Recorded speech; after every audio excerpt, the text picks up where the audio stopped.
অর্থাৎ 594 কিলোহার্টজে। এখন শুরু হচ্ছে অনুষ্ঠান অতিথি।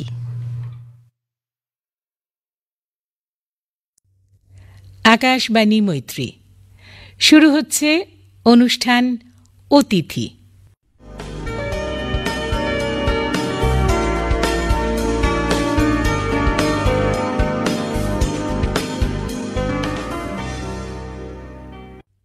অতিথি অনুষ্ঠানে আমাদের আজকের অতিথি এভারেস্ট জয়ী পর্বতারোহী রুম্পা দাস। তার সঙ্গে কথা বলেছেন পর্বতারোহী প্রশান্ত সিংহ। আজ শুনবেন দ্বিতীয় তথা শেষ পর্ব। এভারেস্ট অভিযানে তোর সাফল্য আমরাও খুব গর্বিত। সমতলে যখন তুই থাকিস, যেখানে তোর সবচেয়ে বেশি সময় কাটাস তুই, সেটা তোর স্কুল। এই যা কিছু আমরা করছি সবকিছুই আমাদের ওই স্কুলের উপরে নির্ভরশীল, কারণ আমরা ওখান থেকে একটা বেতন পাই এবং সেই টাকা দিয়েই কিন্তু আমরা সবকিছু করি। একদম। তাহলে সেই স্কুল তোর এই সাফল্যে তোর স্কুলের যে সহযোগিতা এবং এখন যে এই তুই সাফল্য অর্জন করার পর তোর স্কুলের যে অনুভূতি, সেটা যদি একটু বলিস। আমি স্কুলকে পরিবারের বাইরে কোনোদিন ভাবিনি, আর আমার বাচ্চারা হচ্ছে আমার অন্যতম শক্তির উৎস। আমি যাওয়ার আগে ওরা নিজেদের হাতে কার্ড বানিয়ে, নিজেদের হাতে ফুলের বোকে বানিয়ে আমাকে উইশ করেছে। আমি এই অভিযান থেকে ফেরার পরে তো চলছেই, মানে রোজই যেন আমার সম্বর্ধনা স্কুলে। ওরা আমাকে স্কুলের গেট থেকে ফুল ছিটিয়ে অভ্যর্থনা করেছে, বাড়ি থেকে আমাকে নিয়ে গেছে। এক একটা ক্লাসে যাচ্ছি, এক এক রকম ভাবে ওদের উত্তেজনা, নানান কিছু, কত প্রশ্ন, ছোট ছোট চোখগুলোতে যেন প্রশ্নের আধার। মানে আমাকে পেলে মোটামুটি এখন ফাঁকা পেলে আর ছাড়াছাড়ি নেই, এরকম এত কিছু শুনতে চায় আর ওদের এত কিছু জিজ্ঞাসা, যেটা আমার কাছে খুবই আনন্দের, খুবই ভালো লাগার। আর আরও একটা যেটা বিষয়, আমাকে খালি বলতে থাকে আমি তো কোনো রকম বাচ্চারা কোনো রকম খরচ করে কাজ করবে সেজন্য আমি ভীষণ বিরোধী। ওরা নিজের হাতে হাতে বানিয়ে এগুলো করে, আর আমি যখনই বলি এগুলো খরচা করেছিস কেন, না খরচা করিনি, নিজেরা বানিয়েছি। আরও একটা বলেছে, তুমি আমাদেরকে এত উপরে নিয়ে গেছো, আমরা তো তোমার জন্য এইটুকু করবই।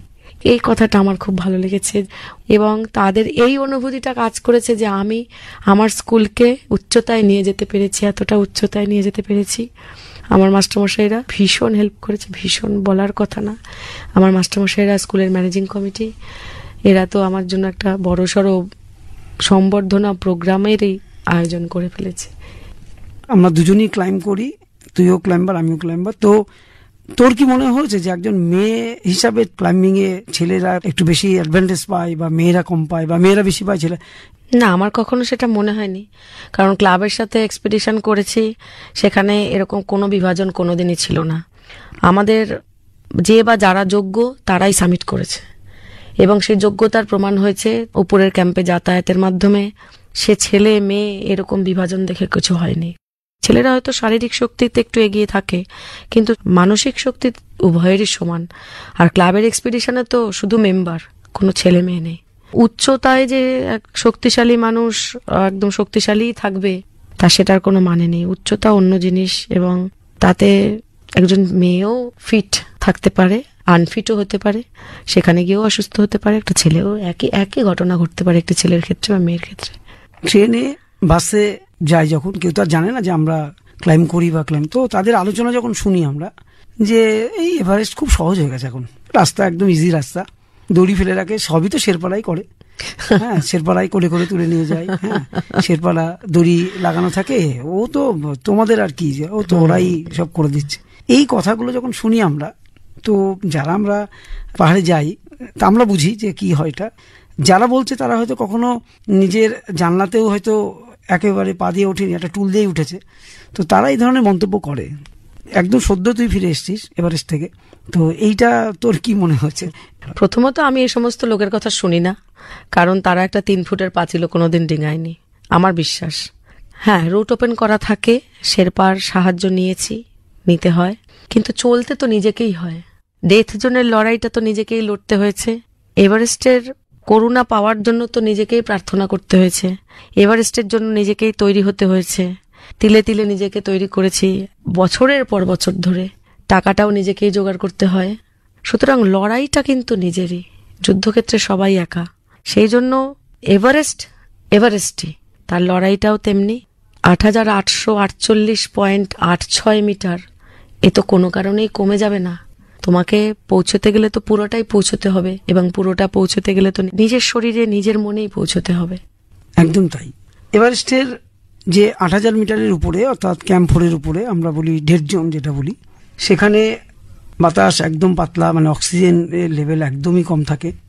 যদিও কৃত্রিম আমরা অক্সিজেন সাপোর্ট নিয়ে যাই, আমার খুব জানার ইচ্ছা যে তোর এই কৃত্রিম অক্সিজেন নিয়েও ওই 8,000 মিটারের তোর কি অনুভূতি? অ্যাকচুয়ালি এভারেস্টের রাস্তায় অক্সিজেন সাপোর্ট নিতে হয় 3 নম্বর ক্যাম্পে পৌঁছানোর আগে যে ওয়াল আছে, ওয়াল ক্লাইম্বের আগে থেকে। মানে ওখান থেকে শেরপারা অক্সিজেনে অভ্যস্ত হওয়ার জন্য অক্সিজেন লাগিয়ে দেয়, এবং তারপর থেকে যে অক্সিজেন চলতে থাকে তো চলতেই থাকে। 3 নম্বর ক্যাম্পে গিয়ে রেস্ট করার সময় আমি অক্সিজেন খুলেছিলাম, কিছুটা সময় আমি অক্সিজেন ছাড়াই ছিলাম। তারপরে আবার যখন 3 নম্বর ক্যাম্প থেকে 4 নম্বর ক্যাম্পের দিকে রওনা দিই 14 তারিখে, তখন আবার সকাল থেকে অক্সিজেন নিয়েই এগিয়েছিলাম। 4 নম্বর ক্যাম্প 7,950 মিটারে সাউথ কলে অবস্থিত।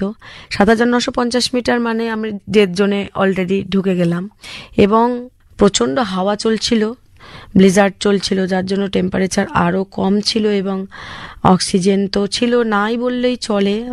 এবং আমি যখন রেস্ট করতে হয় 4 নম্বর ক্যাম্পে, তখনও 0.5-এ অক্সিজেন দিয়েই করতে হয়, এবং আমরা তাই করেছিলাম। এবং পুরোটাই 3টে সিলিন্ডারে আমাদের ক্লাইম্ব হয়। 4 নম্বর সিলিন্ডারটা আর কি ওটাই ফ্যাক্টর হয়ে যায় আর কি, যাই হোক লাগেনি, চলে এসেছিলাম। তো অক্সিজেন ছাড়া খুব বেশি সময় আমি ছিলাম না ওখানে, সেই জন্য অক্সিজেন ছাড়া কি হতে পারে সেই অনুভূতি আমার হয়নি। যাই হোক, আমি সম্পূর্ণ সুস্থ ছিলাম, এবং আমার শরীরের কোথাও একটু ফ্রস্ট বাইট হয়নি, ঈশ্বরের কৃপায় কিচ্ছু হয়নি। আমার হাতে পায়ে কোথাও ফ্রস্ট বাইটে, ইভেন আমি মানে এমনভাবে সাগরমাতার কৃপা পেয়েছি, আমার একটা পাথরের গুঁতো অবধি লাগেনি। এবারের যে এভারেস্ট অভিযান, তোর স্বপ্নের এভারেস্ট অভিযান, এই স্বপ্নের এভারেস্ট অভিযানের তোর সব থেকে মানে চ্যালেঞ্জিং মুহূর্ত বল বা খুব স্মৃতিবহুল মুহূর্ত বল, তোর কোন সময়টা মনে হয়েছে? দুটো মুহূর্ত ছিল আমার পুরো অভিযানে যেখানে খুবই চ্যালেঞ্জিং মনে হয়েছে। সেটা হচ্ছে ওই সামিট করতে যাওয়ার আগের মুহূর্ত, মানে 14 তারিখ সন্ধ্যেবেলার। আমরা 14 তারিখে বেলা 1টা থেকে 3টের মধ্যে ফিলিপিন্সের পিজে স্যান্টিয়াগো বাদ দিয়ে সবাই পৌঁছে গিয়েছিলাম সামিট ক্যাম্পে। এবার সামিট ক্যাম্পে তো 3-4 ঘন্টার রেস্ট, তারপরে আবার 6:30টার সময় আমরা বেরিয়ে যাব সামিট করতে। তো সেই রকমই আমরা ওখানে পৌঁছে চা খাই, চা বিস্কিট, তারপরে স্যুপ, তারপরে ম্যাগি, তারপরে একটা ভাত দেয় ওরা, ওই জাপানি রাইস বলে প্যাকেট জাত, ওটা খেয়ে 0.5-এ অক্সিজেন লাগিয়ে সবাই রেস্ট করছিলাম যে আমরা 6:30টার সময় বেরোবো, এবং অপেক্ষা করছিলাম পিজে স্যান্টিয়াগোর জন্য। সে আর আসে না, 4টে বাজে, 5টা বাজে, 6টা বাজে, সে আর আসে না। আমাদের টিমের 6 জন ছিলাম আমরা ক্লাইম্বার, একসাথে ক্লাইম্ব করেছি, একসাথে বেস ক্যাম্পে থেকেছি। একজনকে একেবারে না বলেই চলে যাব, অ্যাটলিস্ট উনি আসুক, আমরা ওনাকে বলে যাই যে তুমি পরে এসো বা কিছু, সেই জন্যই আমরা বসেছিলাম আর কি। কিন্তু সে না আসাতে আমরা একটুখানি চিন্তাগ্রস্ত হয়েছিলাম যে সে এখনো আসছে না, সন্ধে হয়ে গেছে। ইতোমধ্যে 6:30 নাগাদই হবে পিজে স্যান্টিয়াগোর শেরপা, দাওয়া শেরপা এসে জানায় যে পিজে মারা গেছে। আমরা তো ভীষণই শকড হই যে মারা গেছে মানে, হঠাৎ করে টিমের 6 জন থেকে 5 জন হয়ে গেছি, মানে একজন মানুষ অসুস্থ, হাত পা ভেঙে গেছে বা চলতে পারছে না, একটা খবর হয়, কিন্তু হঠাৎ করে মারা গেছে বলে। হ্যাঁ, উনি 4 নম্বর ক্যাম্পে আসতে আসতে প্রচন্ড এক্সস্টেড হয়ে গেছিলেন। তারপরে দাওয়াজি ওনাকে বলেছিলেন ফেরত যেতে, কিন্তু উনি বলেছিলেন আমি একটু সামিট ক্যাম্পটা দেখতে চাই। যেখান থেকে আমাদের সামিট ক্যাম্পে আসার একটা স্পার পেরোতে হয়, মানে 3 থেকে 4-এ আসার লাস্ট একটা স্পার পেরোতে হয়, তারপরে একটু বরফ পাথরের একটু 0.5 ঘন্টা 40 মিনিট মতো রাস্তা, খুব উঁচু নিচু নয়, মোটামুটি রাস্তা, একটু গেলেই সামিট ক্যাম্প দেখা যায়। মানে এমনই যেখান থেকে সামিট ক্যাম্প দেখা গেছেন উনি সেখানেই মারা গেছেন। মানে এত কষ্ট হয়েছিল ওই কথাটা তখন শুনে। তখন আমরা সামিট পুষে বেরোবো, আমি তখন বাইরে, টেন্টের বাইরে আমার একটা প্রয়োজনে বেরিয়েছিলাম। তো ঠিক সেই মুহূর্তে অসীম দা, মানে অসীম কুমার মণ্ডল, যার শেরপা অসুস্থ হয়ে গেছিল, তার জন্য অন্য শেরপা দেওয়া হয়েছিল, অসীম দা বলল যে তিনি যাবেন না, কারণ তখন প্রচন্ড হাওয়া চলছে, ব্লিজার্ড চলছে, এবং সেই আবহাওয়ায় উনি বেরোবেন না, প্লাস ওনার শেরপা অসুস্থ, উনি বাকি যাকে দেওয়া হয়েছে তার উপরে ভরসা করতে পারছেন না। তো আমি যার সাথে গেলাম তিনি যাবেন না, প্লাস একজন আমাদের টিমের একজনের মৃত্যু সংবাদ। ঠিক সেই মুহূর্তে আমার মনে হয়েছিল যে এটা একটা কঠিন বিষয়, কিন্তু আমার কখনোই মনে হয়নি যে আমি যাব না বা আমি পারবো না। আমার তখন স্যারের কথা মনে পড়েছিল যে স্যার বলেছিলেন শেরপাদের কথা শুনবে। তখন আমার শেরপা বীরে তামাংও আমার টেন্টের বাইরের ছিল। আমি তখন আমার বীরের হাতটা চেপে ধরি, বীরের হাতটা চেপে ধরে আমি বীরেকে জিজ্ঞেস করি, বীরে তুমি তো আমার সাথে চলেছো, এতদিন ক্লাইম্ব করেছো, তুমি বলো আমি পারবো তো? বীরে আমার কথাটা শুনে বলল, 100% दीदी, हम लोग धीरे धीरे जाएंगे, समिट करके वापस आएंगे, आप फिक्र मत करो, मैंने गर्म पानी ले लिए है। বলে আমাকে বললো যে তুমি তৈরি হয়ে নাও, আমরা বেরোবো। ব্যাস, ও যে বলে দিল, আমার একদম মন পরিষ্কার হয়ে গেল, আর কোনো দ্বিধা রইল না। আমি একদম ক্র্যাম্পন পরে নিলাম, হার্নেস পরে নিলাম, ও আমার হার্নেস ক্র্যাম্পন টাইট করে দিল, দিয়ে আমার অক্সিজেন সেট করে বলল বাকিদের সাথে এগো, আমি এক্ষুনি আসছি আমার অক্সিজেনটা সেট করে। সামিট ক্যাম্পটা ছাড়ালেই একটা হার্ড আইসের স্লোপ আছে, ওই স্লোপে যেতে যেতেই বীরে আমার পিছনে চলে এসেছিল। ওই যে সামিটে বেরোনোর মুহূর্তটা, ওই সময়টা একটা মানে আমার চ্যালেঞ্জিং মুহূর্ত গেছে। আরও একটি মুহূর্ত ছিল যখন আমার সামিটের 50 মিনিট কি 1 ঘন্টা মতো বাকি, তখন বীরে আমাকে বলে, দিদি 1 ঘন্टे में अगर সামিট না হয় তো हम लोग वापस जाएंगे। আমি বুঝতে পারছিলাম যে আমি একদম সামিট রিজের গোড়ায় দাঁড়িয়ে আছি, মানে সাউথ সামিট থেকে সামিট অবধি যে রাস্তাটুকু ওখানে দাঁড়িয়ে রয়েছে একদম সামিট রিজের গোড়ায়। এই রিজটা কমপ্লিট করলেই আমার সামিট। কোনো কথাই বলিনি, ওই কথাটা আমি শুধু শুনেছিলাম। আমি একবার সাগর মাথার কাছে প্রার্থনা করলাম এবং নিজেকে একটু পুশ করলাম, দিয়ে দেখলাম 10:50 1 ঘন্টার মধ্যে আমার সামিট হয়েও গেল। এবারের অভিযানের প্রথম যে দুটো মৃত্যু সংবাদ আমরা পেয়েছি এভারেস্টে 2025 সালে, দুটো মৃত্যুই যে মানুষ দুটোর হয়েছে, সেই দুটো মানুষের সঙ্গে তুই প্রায় 50 দিন কাটিয়েছিস এবারের অভিযানে। তো সেই যে একটা কষ্টদায়ক যে মুহূর্ত বা সময়। হ্যাঁ, এবারের ওই পিজে স্যান্টিয়াগো 14 তারিখে মারা গেল, সেটা তো মানে সামিট পুষে বেরোনোর আগের খবর, সেটা তো মানে ভাবতেই পারছিলাম না। তারপরে যখন সামিটে গেলাম, আমি যখন সামিট করে ফিরছি হিলারি স্টেপে নামবো, তখন আরেকজন যিনি আমাদের টিমেরই মারা গেছেন, ও সুব্রত ঘোষ, ও তখন হিলারি স্টেপ ক্লাইম্ব করে উঠেছে, ও সামিট করতে যাচ্ছে। ঠিক সেই জাংশনটাতে আমার সাথে দেখা হয়েছে, কোনো কথা হয়নি, ও এগিয়ে গেল, আমি নেমে এলাম। আর যেহেতু 11টা বেজে গেছিল, তখন আমার শেরপা বীরে তখন আমাকে খুবই তাড়া দিচ্ছে তাড়াতাড়ি নামার জন্য। আমি আর কোথাও দাঁড়াইনি, পুরো রাস্তাটা কন্টিনিউয়াস চলে সন্ধ্যের আগে পৌঁছে গেছিলাম 4 নম্বর ক্যাম্প। তারপরে 4 নম্বর ক্যাম্প পৌঁছানোর পরে যত রাত্রির গড়াচ্ছে, সুব্রত শেরপা নামছে না দেখে এত উৎকণ্ঠা হচ্ছিল যে দুটো প্রাণ উপরে রয়েছে, ডেড জোনে রয়েছে, এটা ভেবেই হচ্ছিলাম যে কেউ নামছে না। 15 তারিখ রাত্রিটা যে কি কাটিয়েছি, যখন আলটিমেটলি কেউ নামলো না এবং 16 তারিখ সকালবেলা পালচেন একা নেমে এলো। পালচেন মানে হচ্ছে সুব্রত ঘোষের শেরপা, এবং বুঝলাম যে দাদা উপরেই, মানে সুব্রত উপরেই রয়ে গেছে। সেটা প্রচন্ড কষ্টকর একটা মুহূর্ত ছিল, ভীষণ, মানে ভাবলেও এখনো আমার কান্না পায় যে সেই মানুষ ওখানে রয়ে গেল। এটা আমার কাছে খুব দুঃখের। আমার সামিটের আনন্দ তখন গায়েব নেই, আর খুবই কষ্ট পেয়েছিলাম। তারপরে 16 তারিখ নামার সময় পিজে স্যান্টিয়াগোর বডির পাশ থেকে আসার সময় যে কি মর্মান্তিক কষ্ট পেয়েছি না, বলার কথা না। এভারেস্ট অভিযানে কষ্টও খুব পেয়েছি। এখনো পর্যন্ত এভারেস্টের ক্যাম্পফলের পর থেকে প্রায় 300-র উপরে মৃতদেহ মানে এভারেস্টে রয়েছে।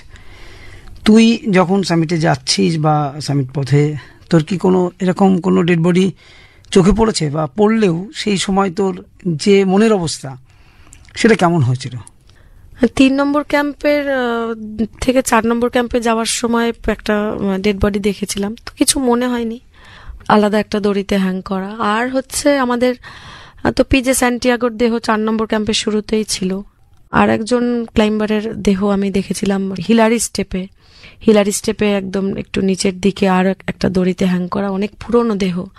ওই সামিট স্যুটের রংটা দেখে বোঝা যায়, মানে সূর্যের তাপে ওটা ফ্যাকাশে হয়ে যায়, অনেক ফ্যাকাশে হয়ে গেছে। আরেকটি দেহ আছে ওই সামিট থেকে ওই 35-40 মিটার আগে আর কি, এবং ওটি বোধহয় সদ্য মৃত, মানে 2-3 বছর হবে এরকম, কারণ সামিট স্যুটের রংটা এখনো ভালো আছে আর কি।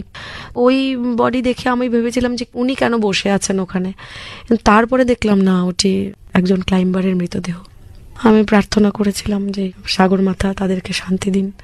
শুধু আমার ওই যিনি হিলারি স্টেপে শুয়ে আছেন, আমার মনে হয়েছিল যে যদি কেউ ডিসব্যালেন্স হয়ে পড়ে যায় তাহলে ওনার মৃতদেহের উপরে আঘাত হতে পারে, কেউ যদি ডিসব্যালেন্স হয় তাহলে ক্র্যাম্পনটা গিয়ে হয়তো ওনার গায়ে পড়তে পারে, এটা আমার মনে হয়েছিল, যে ওনাকে যদি আরেকটু সরিয়ে দেওয়া যায় যদি আর কি। তাহলে কঠিন একটা পরিস্থিতি, মানে যেখানে আমরা ডেড বডি দেখে বা মৃতদেহ পাশ কাটিয়ে চলে যাই। যেমন আমরা মানাসালিতে ক্যাম্প 3 থেকে যখন নামি, আমরা, তোর মনে আছে নিশ্চয়ই, হ্যাঁ, যে একজন শেরপা তার আগের দিন সে মারা যায়, মনে আছে আমার, তার বডি রেস্কিউ হচ্ছে এবং তার পাশ দিয়ে আমরা আসছি। একদম একদম। এইগুলো তো আমাদের পাহাড়ে ঘটেই থাকে, হতেই পারে, হয়, কিছু করার নেই, এটা নিয়ম প্রকৃতির। আমরা এই ধরনের 8000 মিটারের যে অভিযানগুলো, সেই অভিযানগুলোতে 55 দিন 60 দিন এইভাবে আমরা কাটাই, এবং তার একটা ম্যাক্সিমাম পার্ট আমরা বেস ক্যাম্পে কাটাই, যেটা আমরা অনেকেই জানি না। বেস ক্যাম্পের যে কীভাবে আমাদের থাকার ব্যাপারটা থাকে, সেখানে কোনো এন্টারটেন কিছু আছে কি না ইত্যাদি, অনেক মানুষের প্রশ্ন এগুলো, যে এতদিন ধরে কি হয় সেটা।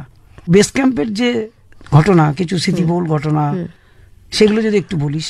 এভারেস্ট বেস ক্যাম্প একটা বড়সড় কলোনি, প্রচুর এজেন্সি, তাদের আলাদা আলাদা জায়গা, বেশ দেখতে খুব মজা লাগে, খুব ভালো লাগে, এবং ওই 2 মাসের জন্য ওইটাই আমাদের হোম সুইট হোম। আমাদের বেস ক্যাম্পে আলাদা আলাদা টেন্ট দেওয়া হয়েছিল। ডাইনিং টেন্ট একটা কমনই ছিল, ডাইনিং কিচেন।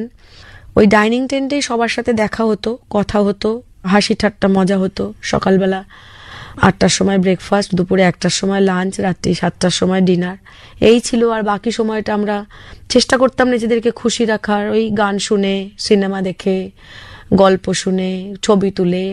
আরে যেটা হতো সেটা হচ্ছে অতদিন থাকা ওখানে এদিক সেদিক ঘুরতে যেতাম, কোনো ক্যাম্পে যাইনি, কোনো ক্যাম্পে ঢুকিনি, কিন্তু ওই খুম্বু আইসফলের দিকে ক্র্যাম্পন পয়েন্ট অব্দি একদিন গেলাম। তারপরে আমাদের যে বেস ক্যাম্পে পৌঁছানোর আগে একটা বড় রক আছে, ওই বড় রক অব্দি গেলাম, একদিন গোরাকশেপ গেলাম।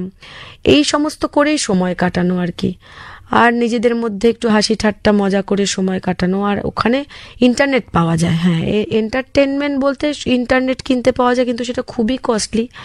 50 GB $500 এরকম, 30 GB $350 এরকম করে টাকা ছিল, আমি কিনতে পারিনি, সেই জন্য আমার ইন্টারনেট ছিল না।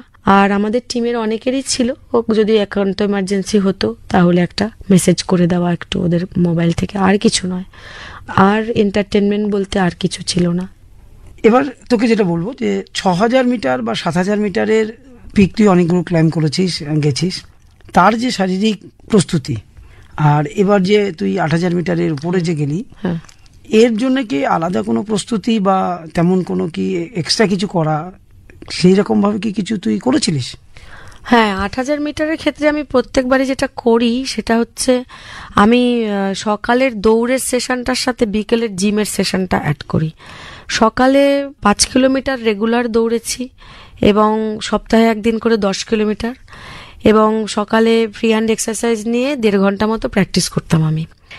তারপরে বিকেলে স্কুল থেকে ফিরে এসে যেতাম জিমেও প্রায় 1 থেকে 1.5 ঘন্টা খেটেছি। তার সাথে ছিল যোগা। আমি সপ্তাহে 4 দিন করে জিমে যেতাম, 3 দিন করে আমি যোগা করতাম বাড়িতে, এবং আমি সেটা, তার জন্য কোনো টিচার নেইনি, আমি ওই যোগা সেশনটা নিজের মতো করে করেছি।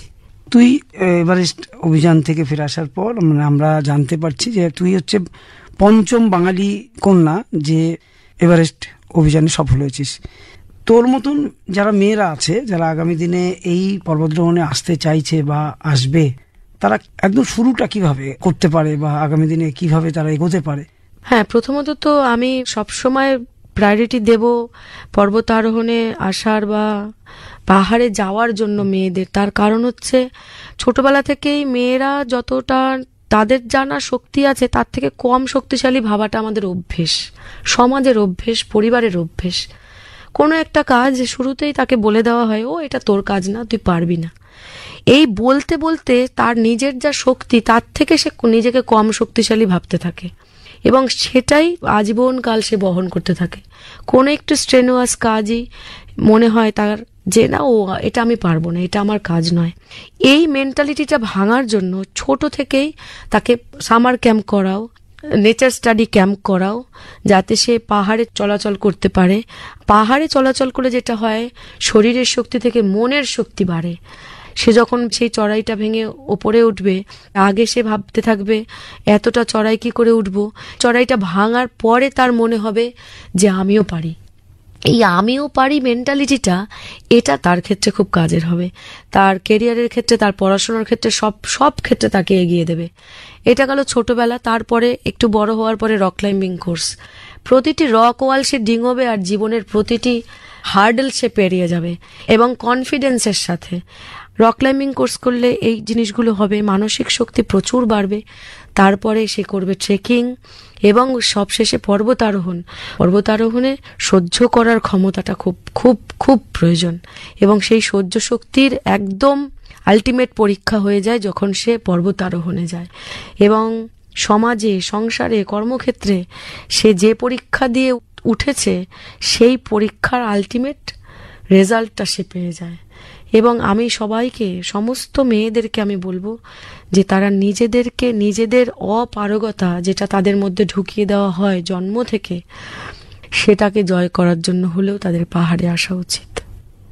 হ্যাঁ, তুই যেটা বললি যে একদম ছোটবেলা থেকে কিভাবে পাহাড়ে আসার কথা বললি, কিন্তু ধর তুই, আমরা দেরিতে শুরু করেছি, কারণ আমরা সেইভাবে এর খবরও জানতাম না বা কিভাবে যেতে হয় তাও জানতাম না। তো পরে যখন আমরা আমাদের ম্যাকের ক্লাবের সঙ্গে আমরা যুক্ত হই এবং আমরা জানতে পারি, এটা আমাদের সৌভাগ্য। তো তুইও যেমন 30-এর পরে শুরু করেছিস, 29-30-এর দিক থেকে। তো এই ধরনের এজে যদি কোনো মেয়ে আসে বা তারও পরে যদি আসে 30-35 এজে, তাদের জন্য তুই কি বলবি? তাদের জন্য প্লাস পয়েন্ট হবে তাদের ম্যাচুরিটিটা।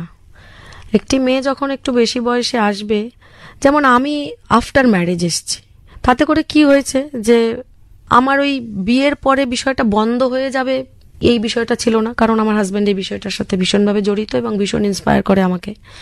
এই ফাড়াটা ছিল না যে আমার বিয়ের পরে বন্ধ হয়ে যাবে। আর হচ্ছে ওয়ার্কিং হয়ে যায়, ততদিন এসে রোজগার করে, সবাই নয় কিন্তু বেশিটাই রোজগার করে। এবং পর্বতারোহণ এত কস্টলি একটা প্যাশন যেখানে নিজের রোজগারটা খুব জরুরি এবং সেই জন্য সে এটাকে সিরিয়াসলি নিতে পারে এবং নিজেকে মাপতে পারে। সবচেয়ে বড় কথা যে এই বিষয়টা আমার দ্বারা হবে কিনা। আমি যেমন পর্বতারোহণে আসার আগে রক ক্লাইম্বিং কোর্স করেছি, করে দেখেছি যে আমি আর একটু বেশি চাপ নিতে পারি। ট্রেকিং, বড় বড় ট্রেকিং করে বুঝেছি যে আমি পর্বতারোহণটা পারতে পারি। সেই জন্য আমি বিভিন্ন এক্সপিডিশনে গেছি এবং সফলও হয়েছি। এই বিষয়টা খুব জরুরি, খুবই জরুরি। কোনো হঠকারী সিদ্ধান্ত তখন আর হয় না। একটু বেশি বয়সে যদি আসে হঠকারী, কিন্তু আমি সবসময় বলবো কম বয়সে আসতে, একদম ছোটবেলা থেকে। যে একটা বাচ্চাকে, ছেলে হোক মেয়ে হোক, তাকে পাহাড়ে হাতে খড়ি করিয়ে দেওয়া, তাহলে তার যেটা সবচেয়ে বেশি হবে সেটা হচ্ছে সেলফ কনফিডেন্স বাড়বে। আমি পারি না, অমুকটা আমার কাজ নয়, এটা আমার কাজ, বা এইটুকু আমি পারি, এর বেশি আর পারি না। নিজেকে ভেঙে বেরোনোর একটা গেটওয়ে হচ্ছে পাহাড়। নিজেকে জয় করার একটা উপায় হচ্ছে পাহাড় এবং এটা করা উচিত একটা বাচ্চার একদম শুরু থেকে। পর্বতারোহণ আমরা তো জানি সবাই যে খুব খরচ সাপেক্ষ এবং এটা ব্যয়বহুল একটা ব্যাপার, স্পোর্টস। এখানে যদি ধর কোনো আর্থিকভাবে পিছিয়ে পড়া কোনো মেয়ে হোক, ছেলে হোক, যদি তারা আসতে চায় বা এটাকে নিয়ে যদি কেরিয়ার করতে চায় আগামী দিনে, যে তারা এটা নিয়ে কেরিয়ার করতে পারে, তুই কিভাবে তাদেরকে অ্যাডভাইস দিবি? হ্যাঁ, নিশ্চয়ই নিশ্চয়ই তারা পারে। বেসিক কোর্স করবে, অ্যাডভান্স কোর্স করবে, সার্চ অ্যান্ড রেস্কিউ করবে, মেথড অফ ইনস্ট্রাকশন কোর্স করবে। তারপরে তারা বিভিন্ন ট্রেকিং এজেন্সিতেও কাজ করতে পারে বা নিজেরা ট্রেকিং এজেন্সি খুলেও এটা চালাতে পারে। এই যে আমাদের ইনস্টিটিউশনগুলো আছে যেখানে আমাদের এই পর্বতারোহণের প্রশিক্ষণ দেওয়া হয়, HMI দার্জিলিং, NIM উত্তরকাশী, অ্যাভিমাস মানালি, JIM ও জম্মু অ্যান্ড কাশ্মীর, এই ইনস্টিটিউশনগুলোতে প্রচুর গেস্ট ইনস্ট্রাক্টর নেওয়া হয় এবং তারা নিজেদের যোগ্যতা প্রমাণ করতে পারলে এখানে নিশ্চয়ই কাজ করতে পারে এবং সঠিক পদ্ধতিতে মানুষকে সঠিকভাবে তারা পাহাড়ে নিয়ে যাক। এইটাই আমার তাদের কাছে প্রার্থনা, যে তারা সঠিকভাবে নিজেরা ট্রেনিং নেবে এবং মানুষকে সঠিক জায়গায় সঠিকভাবে তারা গাইড করবে। প্যাশনটা প্রফেশন হলে তো খুবই ভালো, খুবই ভালো কাজ করবে তারা। এই যে প্রতিষ্ঠানগুলো থেকে কোর্স করার কথা বললি তুই, এগুলো তো এখন 25 থেকে 30,000 টাকা পর্যন্ত প্রায় খরচের জায়গাটা আসছে। তো একটা সাধারণ পরিবারের ছেলে সে কিভাবে এই টাকাটা বিয়ার করতে পারে? না, আমাদের তো সরকারিভাবে আমাদের এখানে দৌড়েও চান্স করা যায়। পিছিয়ে পড়া ছেলে মেয়েরা যাদের এলিজিবিলিটি আছে তারা দৌড়বে এবং দৌড়ে আমাদের যে সরকারি প্রতিষ্ঠান আছে সেখান থেকে HMI-তে চান্স করে, আমাদের ক্লাব থেকেও একাধিক ছেলেরা গেছে, তারা বেসিক কোর্স করেছে, অ্যাডভান্স কোর্স করেছে সরকারি সাহায্য নিয়ে। করুক না, তারা যদি এলিজিবল হয় তাহলে তারা এই সরকারি সাহায্য নিয়েও যেতে পারে, অসুবিধা কি আছে? পর্বতারোহণে আমাদের যে রাজ্য সরকার এবং কেন্দ্র সরকার আমরা দেখি অনেক সময় অনেক রকমভাবে স্পোর্টসে সাহায্য করেন তারা। আমাদের এই স্পোর্টসটাকে আমরা কিং অফ স্পোর্টস বলি। তো মাউন্টেনিং এই স্পোর্টসে সরকারিভাবে কি সেইভাবে মানে সাহায্য আছে নাকি না আরও বেশি হলে একটু ভালো হয়? যেহেতু তুই এভারেস্ট করে আসলি, এত বিপুল টাকা তুই খরচ করলি, মানে খরচ করে তোর যেতে হয়েছে, তো সরকারিভাবে যদি তোকে কিভাবে যদি সাহায্য করা বা পাশে থাকার যে ব্যাপারটা যদি একটু যদি বলিস। মাউন্টেনিয়ারিং এর ক্ষেত্রে আমাদের ওয়েস্ট বেঙ্গল গভর্নমেন্টের উইং আছে এবং ওয়েস্ট বেঙ্গল WBMFS যার অফিস হচ্ছে আমাদের সল্টলেক স্টেডিয়ামে, তো সেখান থেকে সাহায্য পাওয়া যায়। আমাদের প্রচুর জিনিসপত্রও আছে, মাউন্টেনিয়ারিং ইকুইপমেন্ট আছে, সেখান থেকে ছেলেমেয়েরা ইকুইপমেন্ট নিয়ে এক্সপিডিশন করতে পারে। সরকারিভাবে আমাদের এক্সপিডিশনও হয়। আর 8,000 মিটারের ক্ষেত্রে সরকারি সাহায্য বলতে 7.5 লাখ টাকা পাওয়া যায়। আমি অ্যাপ্লাই করেছিলাম, এবার হয়তো পাবো। সরকার যদি আরেকটু এগিয়ে আসে তাহলে আমাদের প্রচুর প্রতিভা আছে, প্রচুর ছেলেমেয়েরা মাউন্টেনিয়ারিং করতে চায়, রক ক্লাইম্বিং কোর্স করে প্রত্যেক বছর, বেসিক অ্যাডভান্স কোর্স করছে প্রত্যেক বছর। তারা যদি সরকারি সাহায্য আরও একটু বেশি করে পায় তাহলে আরও বেশি ছেলেমেয়েরা এই স্পোর্টসে আসবে এবং এই স্পোর্টসটাকে ভালোবেসে যাতে তারা নিশ্চিন্তে এই স্পোর্টসে থাকতে পারে। মাউন্টেনিয়ারিং ছেড়ে দিয়ে তাদের অন্য কিছু করতে হয় রোজগারের জন্য, সেক্ষেত্রে তারা যদি সরকারি সাহায্য পায় তাহলে মাউন্টেনিয়ারিংটাকেই তারা প্রফেশন হিসেবে নিতে পারে, অনেক ছেলে মেয়ে এগিয়ে আসতে পারে। 2025 15ই মে এবং তারপরে 15ই মে রুম্পা, একজন পর্বতারোহীর যে স্বপ্ন থাকে সেই স্বপ্ন তোর বাস্তবায়ন হয়েছে। তো 8,000 মিটার কমপ্লিট হয়েছে, এভারেস্টের সিঙ্গে তুই স্পর্শ করতে পেরেছিস, সবকিছু ঠিক আছে। এখানেই কি থেমে যাবি? না না না, পাহাড়ময় থাকবো। ক্লাবে আছি, পাহাড়ে আছি, পাহাড় ছাড়া বাঁচা খুব মুশকিল, সেই জন্য থামার তো কোনো প্রশ্নই নেই। বাড়ি থেকে একটা প্রেশার আছে যে আর নয়, প্রচুর চাপ নিয়েছি আমরা, আর আমরা চাপ নিতে পারবো না তোমার জন্য, এসব হয়েছে অনেক কিছুই, কিন্তু আমি পাহাড় ছাড়া বাঁচা মুশকিল আমার পক্ষে। আজকে তোর সঙ্গে এই বিষয় নিয়ে অনেক আলোচনা হলো, জানতে পারলাম তোর অনুভূতি, তোর ভালো লাগা, তোর ব্যর্থতা, তোর সাফল্য, সবকিছু। সঙ্গে তোর স্কুলের গল্পও শুনলাম, স্কুলের তোর ছেলেমেয়েরা বা তোর কলিগ যারা তারা। আমি যদি লাস্ট তোকে যদি জিজ্ঞাসা করি যে এই যে এভারেস্টের যে সাফল্য, এই সাফল্যের পেছনে তুই পরপর 3 জনকে যদি রাখিস তাহলে সেই 3 জন কারা? 1 নম্বরে অবশ্যই আমার হাজব্যান্ড, 2 নম্বরে আমার ক্লাব এবং স্যার, 3 নম্বরে আমার বাবা মা। তুই এইভাবেই পাহাড়ময় থাক, আগামী দিনের আরো নতুন নতুন পর্বতারোহণ আমরা তোর কাছ থেকে আশা করব। অতিথি অনুষ্ঠানে শুনলেন এভারেস্ট জয়ী পর্বতারোহী রুম্পা দাসের সাক্ষাৎকারের দ্বিতীয় তথা শেষ পর্ব। তার সঙ্গে কথা বললেন পর্বতারোহী প্রশান্ত সিংহ। শব্দগ্রহণ ও সম্পাদনা পিউ দাস। প্রযোজনা দেবর্ষী ঘোষ।